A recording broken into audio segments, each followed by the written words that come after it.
నమస్తే, welcome to magazine story. చట్టాలంటే లెక్కలేదు, కోర్టులంటే గౌరవం లేదు.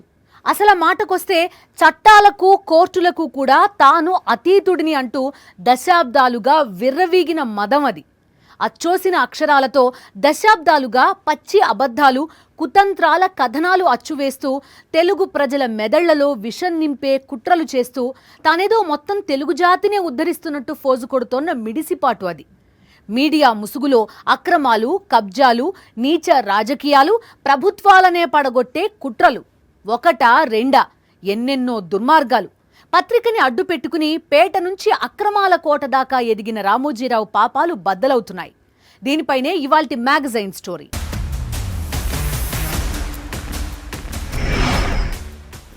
తమ వ్యాపార ప్రయోజనాల కోసం పాత్రికేయ విలువలకు పాతరేశారు. మీడియాని, రాజకీయాలను రంగరించి వ్యవస్థలను భ్రష్టు పట్టించారు.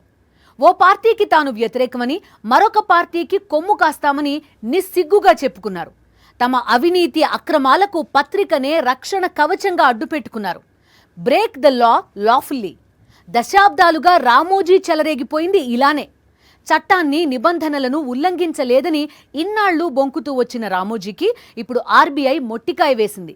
వేల కోట్ల రూపాయలను అక్రమంగా డిపాజిట్ చేసుకున్న మార్గదర్శి చిట్ ఫండ్ కేసులో రామోజీ పాపం పండినట్టేనా? పత్రికని అడ్డు పెట్టుకుని దశాబ్దాలుగా రామోజీ చేస్తున్న అక్రమాలు, అరాచకాలు అన్నీ ఇన్ని కావు. నిజానికి దాన్ని పత్రిక అనడానికి కూడా వీల్లేదు. కేవలం పచ్చ బ్యాచ్ కరపత్రం మాత్రమే. అవినీతి అనకొండ చంద్రబాబుని జాకీలు పెట్టి లేపడానికి, పచ్చి అబద్ధాలను, కుట్రపూరిత కథనాలను అచ్చేసి గోబెల్స్ ప్రచారం చేయడానికి దశాబ్దాలుగా ఈనాడుని రామోజీ విచ్చలవిడిగా వాడేస్తున్నారు. పేటలోని రామోజీ అక్రమాల కోట దాకా ఎలా ఎదిగారు? ఈ ప్రశ్నకి సమాధానం పత్రికని అడ్డుపెట్టుకునే.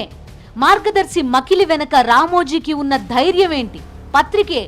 ల్యాండ్ సీలింగ్ యాక్ట్ ని ఎగతాళి చేస్తూ 2000 ఎకరాల్లో ఫిల్మ్ సిటీ ఎలా నిర్మించారు?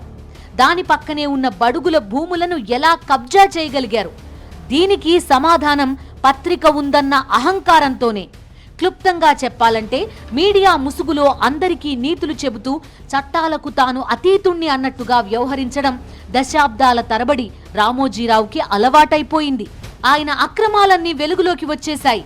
ఆ పాపాలు ఒక్కొక్కటిగా ఇప్పుడు బద్దలవుతున్నాయి. అందుకు మార్గదర్శి చిట్ ఫండ్ కేసులో సుప్రీంకోర్టు సాక్షిగా రిజర్వ్ బ్యాంక్ ఆఫ్ ఇండియా వేసిన మొట్టికాయలే సాక్ష్యం. మార్గదర్శి చిట్ ఫండ్ డిపాజిట్ల వ్యవహారంలో తాము ఎక్కడా చట్ట నిబంధనలను ఉల్లంఘించలేదంటూ ఇన్ని రోజులు బొంకుతూనే వచ్చారు రామోజీరావు. అయితే హిందూ అవిభాజ్య కుటుంబం పేరు మీద డిపాజిట్లు సేకరించడం ఆర్బీఐ చట్టంలోని సెక్షన్ 45S కు విరుద్ధమని రిజర్వ్ బ్యాంక్ ఆఫ్ ఇండియా సుప్రీంకోర్టులో స్పష్టం చేసింది. మార్గదర్శి డిపాజిట్ల సేకరణ అలానే జరిగిందని ఆర్బీఐ సుప్రీంకోర్టు దృష్టికి తీసుకొచ్చింది. ఈ వివరాల్లోని తీవ్రతను పరిగణనలోకి తీసుకున్న సుప్రీంకోర్టు పూర్తి వివరాలతో ఒక నోట్ను తమ ముందు ఉంచాలని ఆర్బీఐని ఆదేశించింది. ఇప్పటిదాకా తాము చట్టాన్ని అతిక్రమించలేదని చెబుతూనే డిపాజిట్లు చాలా వరకు వెనక్కి ఇచ్చేశామని న్యాయస్థానాల్లో చెబుతూ వస్తున్నారు రామోజీ. అయితే నిబంధనలకు విరుద్ధంగా 2600 కోట్ల రూపాయల అక్రమ డిపాజిట్లు సేకరించడం మాత్రమే కాదు, కోర్టులో విచారణ జరుగుతున్నప్పుడు కూడా మార్గదర్శి డిపాజిట్ల సేకరణను ఆపలేదని, అప్పుడు కూడా మరో 2000 కోట్లు సేకరించింది. ఈ విషయాలను కూడా ఏపీ ప్రభుత్వం సుప్రీంకోర్టు దృష్టికి తీసుకెళ్లింది.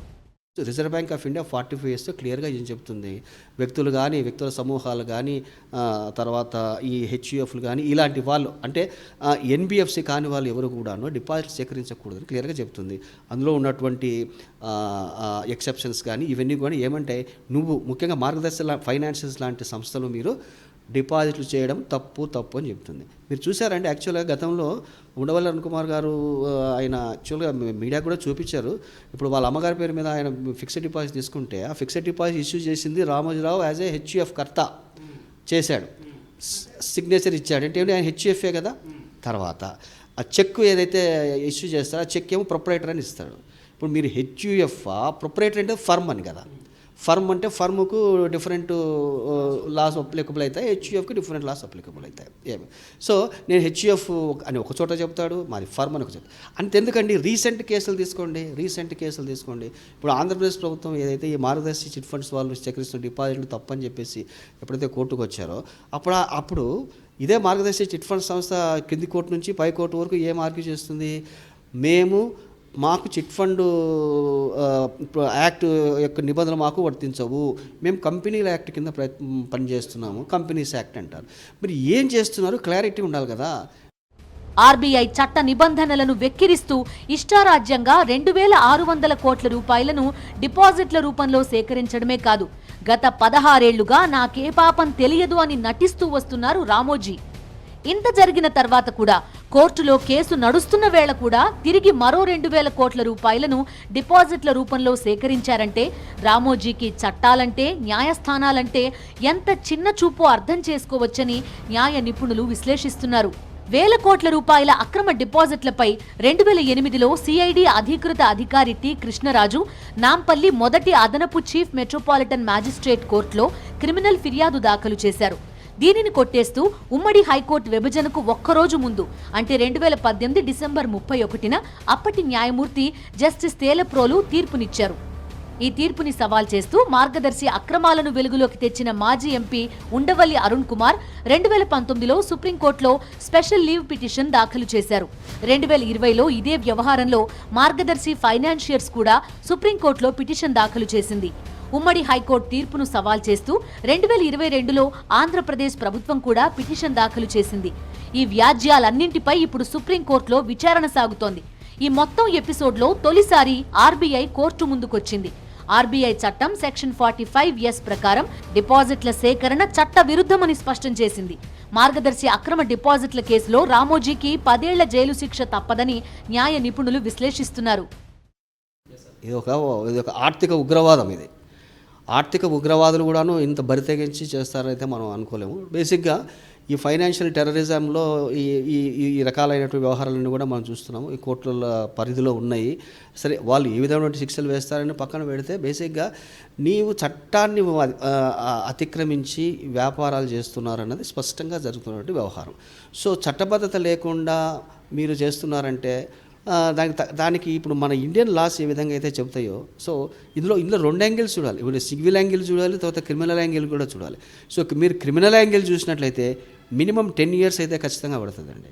మినిమం 10 years సెంటెన్స్ అయితే ఖచ్చితంగా పడేటువంటి అవకాశాలు ఇందులో ఈ ఫ్రాడ్యులెంట్ వ్యవహారాలలో ఉంటాయన్నమాట. ఇప్పుడు బేసిక్గా మీకు అందులో ఈ ట్రిగ్గర్ అయితే 420 ఈజీగా ట్రిగ్గర్ అవుతుంది. అసలు మీరు డిపాజిట్ ఎందుకు సేకరిస్తున్నారండి? సేకరించిన తర్వాత దాన్ని ఎక్కడ పెడుతున్నారండి? మీరు దాని ఎండ్ యూజ్ ఏమిటి? రామోజీరావు మాత్రం ఏ చట్టాన్ని గౌరవించరు. తన చట్టాలు తానే రాసుకుంటానంటారు, తన నిబంధనలు తానే రూపొందించుకుంటానంటారు. తన ఇష్ట ప్రకారం ఉల్లంఘనలపై ఉల్లంఘనలకు తెగబడ్డారు. ఆర్థిక నేరగాడే అని ఇన్ని ఆధారాలు చెబుతోన్నా కనీసం తన మీద విచారణ జరగడమే పెద్ద నేరం, పాపం అన్నట్టుగా వ్యవహరించడం రామోజీ ప్రత్యేకత. తొలి నుంచి బుకాయిస్తూనే రామోజీ కాలక్షేపం చేస్తూ వస్తున్నారని, కానీ త్వరలోనే ఆయన పాపాలు పండడం ఖాయమని, చేసిన అక్రమాలకు శిక్ష తప్పదని న్యాయ నిపుణులు స్పష్టం చేస్తున్నారు. తన ప్రయోజనాలు పచ్చ బ్యాచ్ ప్రయోజనాలు. వీటిని కాపాడడం కోసం ఈనాడుని ఎన్ని రకాలుగా వాడాలో అన్ని రకాలుగా వాడుతున్నారు రామోజీ. పోటీ పత్రిక ఆర్థిక మూలాలు దెబ్బతీయడానికి పత్రికతోనే కుతంత్రాలు చేశారు. ఎన్టీఆర్ని వెన్నుపోటు పొడవడంలో చంద్రబాబు విజయం వెనుక కీలక పాత్ర రామోజీ పత్రికదే.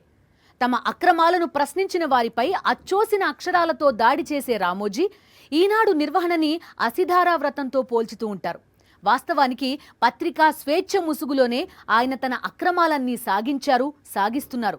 పాత్రికేయ విలువలను రోజు రోజుకి దిగజార్చుతూ జగన్ జనరంజక ప్రభుత్వం మీద విషం కక్కుతూనే ఉన్నారు. తెల్లారి లేస్తే ప్రతి ఒక్కరికి నీతి సూత్రాలు వల్లించటం, ప్రజలను ఉద్ధరించటానికే తాను జన్మించానన్నంత రేంజ్ లో సెల్ఫ్ డబ్బా కొట్టుకోవటం రామోజీరావుకు దశాబ్దాలుగా అలవాటైపోయింది.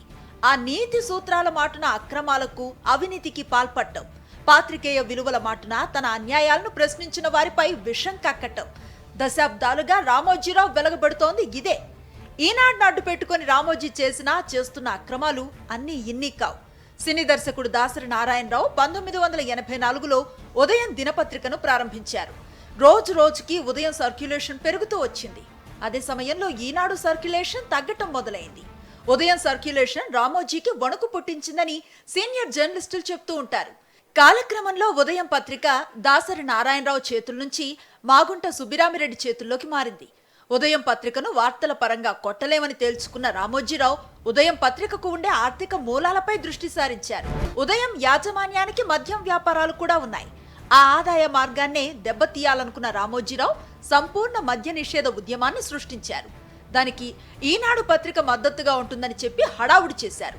నిజానికి అప్పట్లో సారాకు వ్యతిరేకంగా ఉద్యమం వచ్చింది. దాన్ని సొంతం చేసుకుని మద్య నిషేధంగా రామోజీ మార్చేశారు. 1994 ఎన్నికల్లో టీడీపీ గెలిస్తే మద్య నిషేధం విధిస్తామని ఎన్టీఆర్ హామీ ఇచ్చేంతగా ఉద్యమం సాగుతున్నట్లుగా రామోజీ ఈనాడులో హడావుడి చేశారు. ఆ ఎన్నికల్లో విజయం సాధించిన ఎన్టీఆర్ మద్య నిషేధం అమలు చేశారు. దీంతో ఉదయం పత్రికకు ప్రధాన ఆదాయ వనరు కొంతమేర దెబ్బతింది. ఆ తర్వాత పత్రిక మూతపడింది. ఆ వెంటనే ఎన్టీఆర్ కి వెన్నుపోటు పొడిచే క్రమంలో చంద్రబాబుకు ఈనాడును అండగా నిలిపారు రామోజీ. చంద్రబాబు సీఎం అవగానే మద్య నిషేధం వల్ల సారా గంజాయి వినియోగం పెరిగిపోతోందని చెప్తూ మద్య నిషేధాన్ని ఎత్తేశారు. మద్య నిషేధం ఉండటం వల్లే నష్టం ఎక్కువ అంటూ ఎడిటోరియల్స్ రాసిన రామోజీ మద్య నిషేధం ఎత్తివేత చాలా గొప్ప సంస్కరణ అంటూ వార్తలను వండి వార్చారు. జర్నలిజం అడ్డం పెట్టుకొని ఇష్టారాజ్యం కింద చెలరేగిపోయి మొత్తం వ్యవస్థలన్నిటినీ కూడా తన చెప్పు చేతల్లో పెట్టుకొని బ్లాక్ మెయిల్ చేస్తూ దశాబ్దాల కాలంగా మనగలిగినటువంటి వ్యక్తి మీద ఈరోజు ప్రజలు తిరగబడుతున్నారు. ప్రజలు తిరగబడుతూ ఉంటే ఈ తిరుగుబాటును కూడా రాజకీయం చేసి దాన్ని కూడా మళ్ళీ పబ్బం గడుపుకోవాలనేటువంటి ఒక కుటిల యత్నానికి ఇవాళ ఈనాడు ప్రధానంగా ప్రయత్నం చేస్తుందంటే దీన్ని చూసి జనాలు విస్తుపోతున్నారు. ఎంతకాలం ఇంకా పాఠకుల్ని లేకపోతే ప్రజల్ని మోసం చేస్తారని. ఈనాడు యొక్క బ్లాక్ మెయిలింగ్ రాజకీయాలు కనుక చెప్పుకోవాలంటే కోకొల్లలుగా ఉంటాయి. ఎన్టీఆర్ కి వెన్నుపోటు పొడిచిన చంద్రబాబుకి అన్ని విధాలుగా అండాదండా అందించింది రామోజీనే. ఈనాడు సహకారంతోనే ఇదంతా చేశారు. 1994 ఎన్నికలకు ముందు ఎన్టీఆర్ రెండవ పెళ్లి చేసుకున్నారు. లక్ష్మీ పార్వతిని ఆయన వివాహం చేసుకోవటం చంద్రబాబు నాయుడికి ఇష్టం లేదు. దీంతో 94 ఎన్నికల్లో టీడీపీ ఓటమి ఖాయమని చంద్రబాబు బ్యాచ్ ప్రచారం చేసింది. రామోజీరావు కూడా టీడీపీ ఓడిపోతుందని సర్వేలను చూపిస్తూ ఎన్టీఆర్ని భయపెట్టే ప్రయత్నం చేశారు. కానీ ఆ ఎన్నికల్లో ఎన్టీఆర్ ఘన విజయం సాధించారు. చంద్రబాబు ఎన్టీఆర్కి వెన్నుపోటు పొడిచిన వేళ మెజారిటీ ఎమ్మెల్యేలు బాబు వెంట లేరు. ఆ మాటకొస్తే బాబు వెంట నాడున్నది వేళ్ల మీద లెక్క పెట్టేంత మంది ఎమ్మెల్యేలే. కానీ వైస్రాయ్ హోటల్లో మెజారిటీ ఎమ్మెల్యేలు చంద్రబాబుతో ఉన్నారంటూ ఈటీవీ ఈనాడులో ఓదరగొట్టారు. దీంతో ఎన్టీఆర్ వైపు ఉన్న ఎమ్మెల్యేలతో పాటు తటస్థంగా ఉన్నవాళ్లు కూడా వైస్రాయ్కి వెళ్లిపోయారు. తన అక్రమాలను ఎవరైనా ప్రశ్నిస్తే పత్రికా స్వేచ్ఛకు విఘాతం అంటూ గింజుకునే రామోజీ అదే పత్రికను అడ్డు పెట్టుకొని చేస్తున్న అక్రమాలు అన్ని ఇన్ని కావు. 2014 నుంచి 5 ఏళ్ల పాటు చంద్రబాబు ఏపీని సర్వనాశనం చేశారు.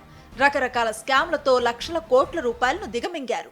అమరావతి రాజధాని అంటూ ప్రజల కళ్ళకి గ్రాఫిక్స్ గంతలు కట్టి రియల్ ఎస్టేట్ వ్యాపారం చేశారు. ఇన్ని దారుణాలు చేసినా ఈనాడులో చిన్న వార్త కూడా రాలేదు. అదే ఈనాడు ఇప్పుడు వైఎస్ జగన్మోహన్ రెడ్డి జనరంజక పాలనపై నిత్యం విషం కక్కుతోంది. చివరకు ప్రభుత్వ స్కూల్స్ లో పేద పిల్లలు ఇంగ్లీష్ చదువులు చదువుకోవటానికి కూడా రామోజీ సహించలేకపోతున్నారు. అచ్చోసిన అక్షరాలతో రోత రాతలు రాస్తున్నారు. ఇలా పత్రికను అడ్డు పెట్టుకునే పేట నుంచి అక్రమాల కోట దాకా రామోజీ ఎదిగారు. ఇప్పుడు ఆ పాపాలన్నీ బద్దలవుతున్నాయి. చట్టాలంటే చిన్న చూపు, మోసాల విషయంలో మాత్రం చాలా ముందు చూపు. రామోజీరావు బాధితులు ఆయన గురించి ఎప్పుడూ చెప్పే మాటిది. పెద్ద మనిషి ముసుగులో రామోజీ చెయ్యని అక్రమం, అవినీతి అంటూ లేదన్నది బాధితుల మాట. నిత్యం ఉషోదయంతో పాటు సత్యం నినదించాలంటూ శ్రీరంగనీతులు వల్లించే పచ్చపత్రికని అడ్డం పెట్టుకుని రామోజీ వెలగబెట్టిన కబ్జాలు అన్నీ ఇన్ని కావు. దశాబ్దాల పాటు ఇంత బహిరంగంగా చట్టాలను వెక్కిరిస్తూ అక్రమాలు చేయడం, అడ్డంగా దొరికిన తర్వాత కూడా అక్రమాలు కొనసాగించడం ప్రపంచంలోనే ఎక్కడా జరగలేదు. తెలుగు రాజకీయాలు, తెలుగు జర్నలిజంతో సంబంధం లేని వాళ్లైనా సరే రామోజీరావు చరిత్రని తిరగేసిన, వర్తమానాన్ని గమనించిన, టీడీపీ కరపత్రంలా తయారైన ఈనాడులో వార్తలను చూసినా సరే పత్రికా ముసుగులో రామోజీ చేసిన అరాచకాలు, చేస్తున్న దారుణాలు అర్థమైపోతాయి. తాను చట్టాలకు అతీతుణ్ణి అని వ్యవహరించటం, అందరికీ నీతులు చెప్పటంలో మాత్రం రామోజీకి మించిన నిష్ణాతులు మరొకరు లేరు. మీడియాకు జాతీయ దృక్పథం ఉండాలి. ఆ మీడియా ప్రజల కోసం పనిచేయాలి. కానీ మా దేశంలో మీడియా తాత్కాలిక ప్రయోజనాల కోసం సంకుచిత దృష్టితో వ్యవహరిస్తోంది. ఇది నిజంగా చాలా విచారకరం. దీనివల్ల దేశ పురోభివృద్ధి కూడా కుంటుపడుతోంది. ఈ గొప్ప మాటలు చెప్పిన వ్యక్తి ఎవరో తెలుసా మీకు? ఎవరో కాదు, రామోజీరావు గారు. ఆయన 2002 జనవరి 25న అరబ్ న్యూస్ పత్రిక మలూక్ బాయిసా అనే ఒక విలేకరికి ఇంటర్వ్యూ ఇస్తూ ఈ సుభాషితాలు చెప్పారు. విన్నారుగా, భారతదేశంలో మీడియా సంకుచితంగా వ్యవహరిస్తోందట. ఇది చాలా ఆందోళన కలిగించే అంశమట. పైగా ఈ వ్యాఖ్యలు చేసింది దేశంలో జర్నలిజం ఏమైపోతుందో అని గుండెలు బాదుకున్నది రామోజీరావు కావటం నిజంగా ఆశ్చర్యపడాల్సిన విషయమే. ప్రజల కోసం మీడియా పనిచేయాలని అంతర్జాతీయ మీడియాకి కూడా నీతులు చెప్పిన రామోజీ అసలు స్వరూపం గురించి న్యాయస్థానాలు కూడా కామెంట్స్ చేశాయి. అవేంటో మీరే చూడండి.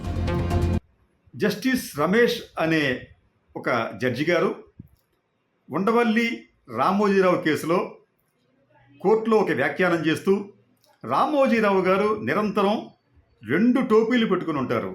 ఒకటి వ్యాపార పారిశ్రామిక టోపీ, మరోది మీడియా టోపీ. ఆయన ఆర్థిక ప్రయోజనాలకు భంగం కలిగితే వెంటనే ఆయన మీడియాను చూపించి, చూసారా నా మీద దాడి చేస్తున్నారని చెప్పి ప్రచారం చేస్తుంటారు అని స్వయంగా ఉన్నత న్యాయస్థాన న్యాయమూర్తి గారే వ్యాఖ్యానించారు. అంటే రామోజీరావు గారు తన మీడియాను ఎందుకు వాడుతున్నారో అందరికీ అర్థం అయ్యే ఉంటుంది. అది విషయం. తన వ్యాపార ప్రయోజనాల కోసం, చట్టవిరుద్ధమైన కార్యకలాపాల కోసం పాత్రికేయ విలువలను హేళన చేయటం రామోజీ ప్రత్యేకత. తమ అక్రమ వ్యాపారాలను కాపాడుకోవటానికి తమదైన రాజకీయ పార్టీకి కొమ్ము కాయటం, తాము కొమ్ము కాసే పార్టీకి ప్రత్యర్థి అయిన పార్టీకి వ్యతిరేకంగా విష ప్రచారం చేయటం రామోజీరావుకు ప్రియా పచ్చడితో పెట్టిన విద్య. పచ్చ బ్యాచ్ కి బాకాలు ఊదటం, ఎన్టీఆర్ వెన్నుపోటును టీడీపీ రక్షణ కోసం చంద్రబాబు చేసిన గొప్ప సాహసంగా అభివర్ణించటం, టీడీపీ ప్రత్యర్థి పార్టీల మీద విషం కక్కటంతో పాటు పత్రికను అడ్డు పెట్టుకుని కబ్జాలు చేసిన చరిత్ర కూడా రామోజీదే. ఇదిగో ఇలా చూడండి. ఈ కూల్చివేతల వెనుక రామోజీ బాధిత బంధువుల దశాబ్దాల న్యాయ పోరాటం ఉంది. ఈ కూల్చివేతల వెనుక పాత్రికేయ ముసుగులో రామోజీ వెలగబెట్టిన కబ్జాల బాగోతం ఉంది. ఈ కూల్చివేతల వెనుక చట్టం, న్యాయస్థానాలంటే రామోజీ ప్రదర్శించిన చులకన భావం ఉంది. విజయవాడలో అత్యంత రద్దీగా ఉండే బెంచ్ సర్కిల్ సమీపంలో 3 ఎకరాల స్థలంలో నెల రోజుల క్రితం వరకు ఉన్న ఈనాడు ఆఫీస్ ఇది. అందరికీ ఇది ఈనాడు కార్యాలయంగా, రామోజీరావు ఆస్తిగా తెలుసు. కానీ నిజం ఏంటంటే ఇది ఈనాడు సొంత స్థలం కాదు. కబ్జా ముసుగులో చెరుకురి రామోజీ చెరబట్టిన స్థలం అది. దాదాపు 3 ఎకరాల్లో ఉన్న ఆ భూమి అసలైన యజమాని వల్లూరి రామకృష్ణ. ఆయన ఆ భూమిని 2 భాగాలుగా 1980లో రామోజీకి లీజుకిచ్చారు. రామోజీ తన తోడల్లుడు డాల్ఫిన్ అప్పారావు ద్వారా వల్లూరి రామకృష్ణను సంప్రదించి ఆ భూమిని 33 ఏళ్ల లీజుకు తీసుకున్నారు. చివరకు 2013తో 33 ఏళ్ల లీజ్ ముగిసింది. అయినా సరే ఖాళీ చేయలేదు. దీంతో ఏకంగా 10 ఏళ్ల పాటు రామోజీరావుతో వల్లూరి రామకృష్ణ, డాల్ఫిన్ అప్పారావు న్యాయ పోరాటం చేస్తే కానీ రామోజీ అక్రమ భూ భాగోతానికి తెరపడలేదు. విశాఖలో ఈనాడు కార్యాలయం ఉన్న స్థలం విషయంలోనూ అంతే. 1974లో విశాఖ సీతమ్మ ధారలో మంతెర ఆదిత్య ఈశ్వర్ కుమార్ వర్మ కుటుంబానికి చెందిన 2.70 ఎకరాల భూమిని రామోజీరావు లీజుకు తీసుకున్నారు. 33 ఏళ్ల లీజ్ గడువు ముగిసిన తర్వాత భూమి ఖాళీ చేయలేదు. చివరకు వర్మ కుటుంబం సుప్రీంకోర్టు వరకు న్యాయ పోరాటం చేస్తే లీజు ముగిసిన 12 ఏళ్ల తర్వాత ఆ భూమిని ఖాళీ చేశారు రామోజీ. ఈవెన్ డాల్ఫిన్ హోటల్ కూడా లీజ్ అయిపోయి 50 years లీజ్. వాళ్ళకి ఏదో అవసరం ఉండి వాళ్ళు చేసి వాళ్ళు నానా చెరబట్టి వాళ్ళు అది లాగేశారు. అక్కడ ప్రెషరైజ్ చేసి ఫ్రస్ట్రేట్ అయ్యే విధంగా దాన్ని లాగి, అన్ని హంగులు చేతిలో ఉన్నాయి కదా, హింసించి ఎవరైతే ఆయనకి హెల్ప్ చేశారో, ఎవరైతే ఇచ్చారో వాళ్ళని హింసించి నానా ఇబ్బందులు పెట్టి ప్రాపర్టీ లాగేయటమే ఆయన చేయం. పైకి చెప్పడానికి శ్రీరంగ నీతులు బ్రహ్మాండంగా చెబుతూ ఉంటాడు. రామోజీరావు భూ కబ్జాల గురించి మాట్లాడుకోవాలంటే రామోజీ ఫిల్మ్ సిటీ గురించి ఖచ్చితంగా ప్రస్తావించాలి. 2000 ఎకరాల్లో ఉన్న film city landing ceiling act ఔన్నత్యాన్ని ఎగతాళి చేస్తోందని న్యాయ నిపుణులు చెబుతున్నారు. ల్యాండింగ్ సీలింగ్ యాక్ట్ ను హేళన చేస్తూ ఫిల్మ్ సిటీ నిర్మించడం మాత్రమే కాదు, ఆ తర్వాత ఫిల్మ్ సిటీ చుట్టుపక్కల బడుగుల భూముల మీద రామోజీ చూపు పడింది. నాగన్పల్లి గ్రామంలో సర్వే నంబర్ 184 203 కింద 14 ఎకరాల 30 గుంటల భూమిని బలహీన వర్గాలకు కేటాయించారు దివంగత సీఎం వైఎస్ఆర్. ఆ భూమిని 15 ఏళ్లుగా తన ఆక్రమణలో రామోజీరావు ఉంచుకున్నారని నిరుపేద దళిత బాధితులు వాపోతున్నారు. చట్టాలంటే లెక్కలేదు, న్యాయస్థానాలంటే గౌరవం లేదు. భూ కబ్జాలు, చట్టాలకు వ్యతిరేకంగా వేల కోట్ల డిపాజిట్లు సేకరణ, పత్రికను అడ్డం పెట్టుకుని దగుల్బాజీ రాజకీయాలు చేయటం, తన అక్రమాలను ప్రశ్నించిన వాళ్ల మీద నీచపు రాతలతో విషం కక్కటం. మీడియా ముసుగులో ఇన్ని దారుణాలు చేస్తున్నారు రామోజీరావు. ఇప్పుడు ఆయన పాపాలు పండాయని, చేసిన నేరాలకు శిక్ష అనుభవించే రోజు దగ్గర పడిందని బాధితులతో పాటు న్యాయ నిపుణులు కూడా స్పష్టం చేస్తున్నారు. ఇది ఇవాల్టి మ్యాగజైన్ స్టోరీ.